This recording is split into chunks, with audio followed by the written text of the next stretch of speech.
Imagine this. In the late 1930s in Germany, Nazi flags ripple in the wind. A crowd is gathered, cheering. And right there, among the swastikas and the speeches, is a familiar red and white logo. Coca-Cola. Yeah, that Coca-Cola. Most people think of Coke as Christmas polar bears, summer picnics and that cheery Santa Claus. But what if I told you that the company's past is darker, much darker? To understand how we got here, we have to rewind all the way back to 1886, Atlanta, Georgia. A pharmacist, John Pemberton, is in his shop mixing up a new medicinal tonic. It's made from cola nut, sugar, and coca leaf extract, the same coca leaf used to make cocaine.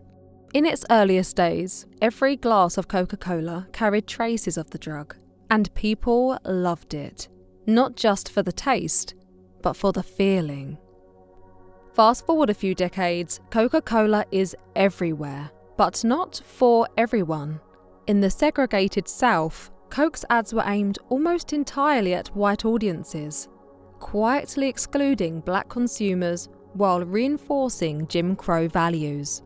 They called it the drink of the nation, but the truth was, the nation they meant wasn't united at all. And then came Hitler. While much of the world was horrified by the Third Reich, Coca-Cola saw something else, a massive market. Their German division flourished, sponsoring Nazi events, sending executives to rallies, and even winning awards from the regime. When the war cut off the supply of Coke syrup, their team in Germany didn't fold. They invented a new drink from scraps and byproducts of the food industry. They called it Fanta. Yep, that neon orange fizzy drink you see today, born in wartime Nazi Germany. But this isn't just a story about history, it's a story about strategy. Coca-Cola mastered something called the cradle-to-grave approach. They slipped into schools, handing out branded merchandise to kids. They tied themselves to sports, music, and even rewrote holiday tradition, turning Santa Claus into a Coke salesman in the public imagination. And when scientists started linking sugary drinks to obesity, diabetes, and heart disease, Coca-Cola didn't back down. Instead, they quietly funded research to make the problem look like a matter of lack of exercise rather than diet. They paid health groups to soften their criticism. They bought themselves time.